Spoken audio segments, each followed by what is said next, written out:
Hey, welcome back guys. So today on this video we're talking about Chase Bank, and more specifically we're going to talk about how to lock and unlock your Chase debit card through the mobile website. So let's go ahead and talk about this. First off, why would you want to lock your Chase debit card? Well, there's a couple of different reasons why. Maybe you lost your card or you're not able to find it at the moment. If that's the case, you don't want someone accessing your balance or making transactions against your debit card. A lot of times the bank will cover those transactions if they are fraudulent.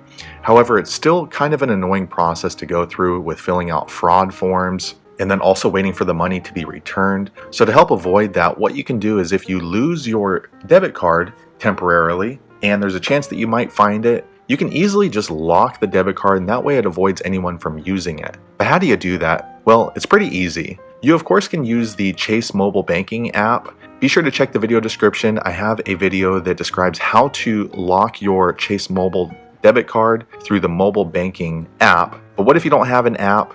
Possibly you're traveling, possibly you're using someone else's phone. It's still pretty easy. What you want to do is go ahead and go to the mobile banking website. I have it pulled up right here. Check the video description. I'll try to leave a link there. Once you're here at the Chase website, go ahead and click that top right corner, sign in. Alright, I went ahead and clicked sign in. Next, you want to go ahead and enter your username and password. I'm going to do that off screen now. Alright, I went ahead and signed in to my Chase mobile website. Once you signed in, go ahead and click on the checking account that you want to block your debit card. If you have multiple checking accounts, be sure you choose the right one. For me, I only have one with Chase, so I'm going to go ahead and click on that now. Alright, I went ahead and opened up my checking account. Next, what you want to do is on that top bar, it says things you can do. Go ahead and click on that, and it's going to bring a drop-down menu. Alright, so I went ahead and clicked on that, and it brought this drop-down menu here. Next, you want to click on account services, which is this line right here. Once you click there, it's going to bring another drop-down menu, so I'm going to click on that now.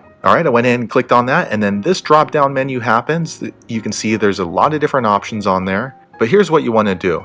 You want to be sure to click lock and unlock your card. Don't click on replace a lost or damaged card, because that option there will change your debit card number. Only click there if you are certain that you're not going to find your debit card and you are certain that you want a new debit card number. For me, I'm going to go ahead and click on lock and unlock the cards, and that way you can temporarily lock access to your debit card and then unlock it if you find it later. So I'm going to click there now. Alright, I went ahead and clicked on that. Next, you see this little button right here. It's not a slider, it's a touch button. So if you would like to lock your card, just be aware that it will instantly block any new transactions on your card or ATM withdrawals, but it does not block any recurring monthly charges that are attached to your debit card. So if you have like a gym membership or TV subscriptions, those will still go through. It's just the transactions that are swiped or used with your debit card. So I'm going to go ahead and click on that now.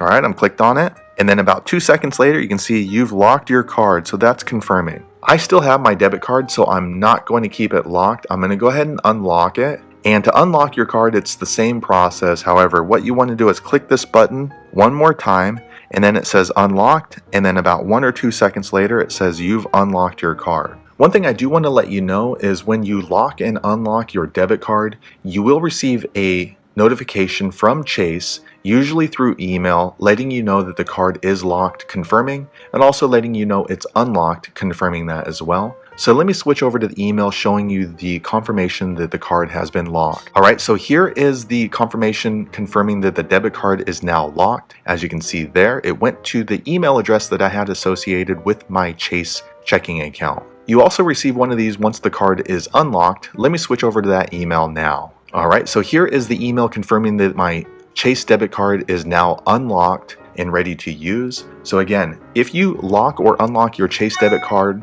through the mobile banking app, you will get this confirmation email depending on which step that you take. So just be aware of that. So that's how you lock or unlock your Chase debit card through the mobile banking website or through the online website, not the Chase mobile banking app. Hopefully you found the video useful. If so, click thumbs up, and I hope to see you on the next one. Thanks again for watching.